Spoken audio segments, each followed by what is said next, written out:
मध्यपुर में अब पानी सिर से ऊपर बहने लगा है। ईरान ने इस बार मानो जॉर्डन की धरती से अमेरिका की हस्ती को मिटाने का पूरा चक्रव्यूह तैयार कर लिया है। पिछले कुछ दिनों के समीकरणों को देखें तो ईरान के निशाने पर दो देश सबसे ऊपर हैं। पहला बहरीन और दूसरा जॉर्डन।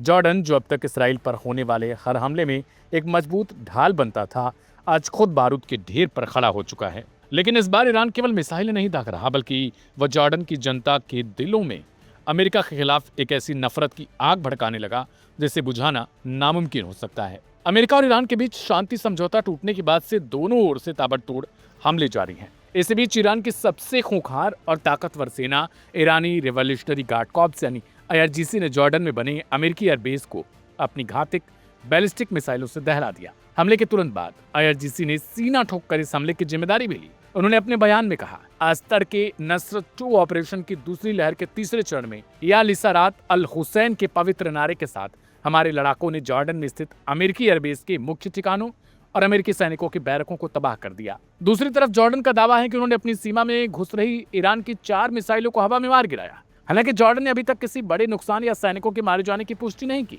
लेकिन असली खेल इस सैन्य हमले के बाद शुरू हुआ। IRGC ने जॉर्डन की जनता के नाम एक खुला खत जारी कर दिया। ईरान ने कहा कि हमारी जॉर्डन से कोई दुश्मनी नहीं है, हमारा दुश्मन सिर्फ अमेरिका है। ईरान ने दावा किया कि किसी अमेरिकी एयरबेस से उड़ान भरकर अमेरिकी विमानों ने ईरान के मिनाब शहर में 186 मासूम स्कूल बच्चों और उनके शिक्षकों की बेरहमी से जान ले ली थी। जॉर्डन के मुसलमानों को अपने पाले में लाने के लिए ईरान ने सबसे बड़ा इमोशनल कार्ड खेला। IRGC ने कहा, आप जॉर्डन के लोग फिलिस्तीनियों का दर्द बेहतर समझते हैं।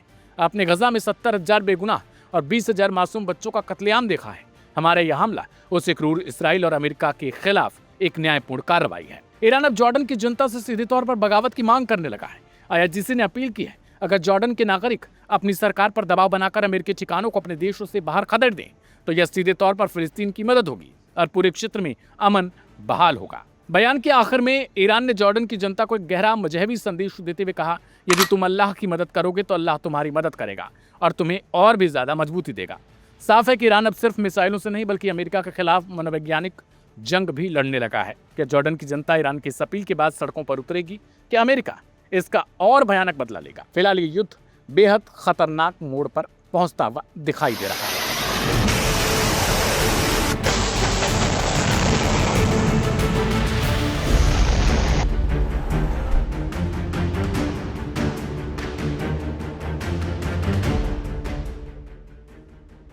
अमेरिका और ईरान के बीच जारी सैन्य संघर्ष में अमेरिकी सेना को भारी नुकसान उठाना पड़ा है। अमेरिकी रक्षा अधिकारियों के मुताबिक अब तक 14 अमेरिकी सैनिकों की मौत हो चुकी है, जबकि 400 से ज्यादा घायल हुए हैं। अमेरिकी सेंट्रल कमांड ने बताया कि घायलों में बड़ी संख्या उन जवानों की है जो ट्रॉमेटिक ब्रेन इंजरी यानी TBI से पीड़ित हैं। अधिकारियों के अनुसार ये चोटें मुख्य रूप से ईरानी मिसाइल हमलों और विस्फोटों से पैदा होने वाली शक्तिशाली ब्लास्ट वेव के कारण हुई है।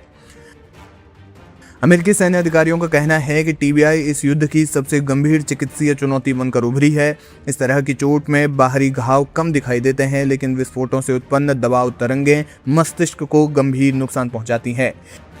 इस कारण से सैनिकों को याददाश्त कमजोर होना, सरदर्द, चक्कर आना, मानसिक तनाव, ध्यान केंद्रित करने में परेशानी और पोस्ट ट्रॉमेटिक स्ट्रेस डिसऑर्डर जैसी समस्याओं का सामना करना पड़ सकता है। कई घायल सैनिकों का इलाज जारी है, जबकि कुछ को लंबे समय तक पुनर्वास की जरूरत पड़ सकती है।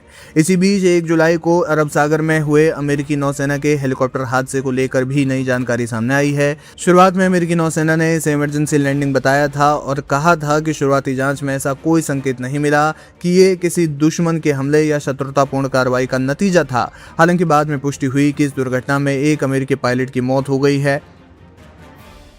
इस घटना के बाद इस युद्ध से जुड़े अमेरिकी सैन्य हताहतों की कुल संख्या बढ़कर 14 हो गई।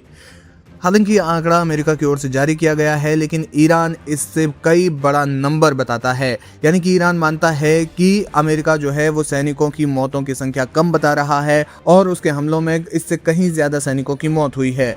अमेरिकी अधिकारियों का कहना है कि घायल होने वाले सैनिकों की संख्या लगातार बढ़ रही है और ये आंकड़ा 400 के पार पहुंच चुका है। इसमें बड़ी संख्या उन जवानों की है जो गोलीबारी में नहीं बल्कि मिसाइल और ड्रोन हमलों के दौरान हुए धमाकों की चपेट में आए।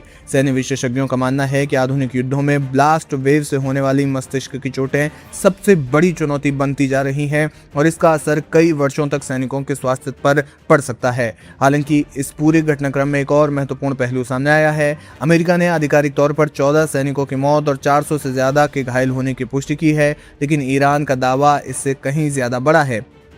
ईरानी अधिकारियों और सरकारी मीडिया का कहना है कि उनके मिसाइल और ड्रोन हमलों में मारे गए अमेरिकी सैनिकों की वास्तविक संख्या अमेरिका द्वारा बताए गए आंकड़ों से कहीं ज्यादा है। विश्लेषकों का मानना है कि अमेरिकी सेना के लिए सबसे बड़ी चिंता केवल सैनिकों की मौत नहीं, बल्कि बड़ी संख्या में टीबीआई से पीड़ित जवान है। अगर संघर्ष लंबा खिंचता है तो अमेरिकी रक्षा व्यवस्था पर इलाज, पुनर्वास और सैन्य क्षमता बनाए रखने का दबाव और ज्यादा बढ़ सकता है।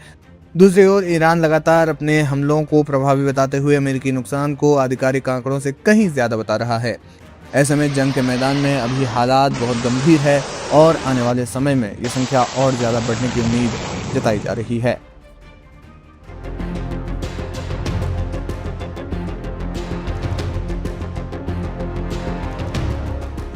अमेरिका और ईरान में जारी युद्ध के बीच ईरानी अखबार ने एक ऐसा इंफोग्राफिक पब्लिश किया है जिसने अंतर्राष्ट्रीय स्तर पर नई बहस छेड़ दी है। अखबार ने कई विदेशी नेताओं के नाम और तस्वीरें छापते हुए दावा किया कि ईरान के सर्वोच्च नेता अयातुल्ला अली खामेनी की हत्या का बदला लेने के लिए इन्हें निशाना बनाया जाना चाहिए। हालांकि इस लिस्ट को ईरानी सरकार की आधिकारिक मंजूरी मिली हो, इसका कोई सबूत अभी तक सामने नहीं आया है। अली खामेनी की 28 फरवरी को अमेरिका और इजराइल के हमलों में मौत हो गई थी। अयातुल्ला अली खामेनी के बेटे और उत्तराधिकारी मुस्तफा खामेनी भी कह चुके हैं कि इस हमले के जिम्मेदार लोगों को कीमत चुकानी होगी। शनिवार को पिता के अंतिम संस्कार के बाद जारी अपने पहले सार्वजनिक संदेश में उन्होंने कहा कि बदला लेना राष्ट्र की इच्छा है और ये होकर रहेगा। उन्होंने ये भी कहा कि जिन लोगों के नाम सूची में है वे शांतिपूर्ण मौत की इच्छा अपने साथ कब्र तक ले जाएंगे। इसके कुछ ही समय के बाद तेहरान प्रशासन की ओर से छापे जाने वाले हम शहरी अखबार ने ऑनलाइन एक इंफोग्राफिक शेयर किया।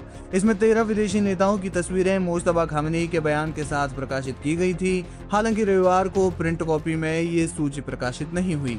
मुस्तफा खामेनी ने अपने बयान में किसी भी व्यक्ति का नाम सीधे तौर पर नहीं लिया, लेकिन अखबार ने जिन नेताओं को सूची में शामिल किया है उनमें अमेरिकी राष्ट्रपति डोनाल्ड ट्रंप, इजराइल के प्रधानमंत्री बेंजामिन नेतन्याहू और ब्रिटेन के प्रधानमंत्री कीर स्टारमर प्रमुख हैं। इसके अलावा अमेरिका के विदेश मंत्री मार्को रूबियो, रक्षा मंत्री पीट हेग्सेथ, फ्रांस के राष्ट्रपति इमैनुअल मैक्रों, इटली के प्रधानमंत्री जॉर्जिया मेलोनी और जर्मनी के चांसलर फ्रेडरिक मेर्स इस लिस्ट में शामिल हैं। युद्ध के दौरान ईरान लगातार कई यूरोपीय देशों पर आरोप लगाता रहा है कि उन्होंने उसके खिलाफ हुए हमलों की निंदा नहीं की और अमेरिकी सैन्य विमानों को अपने हवाई क्षेत्र से गुजरने की इजाजत देकर अमेरिका का साथ दिया। इसी वजह से ईरान का पश्चिमी देशों के प्रति रुख और ज्यादा आक्रामक हो गया है।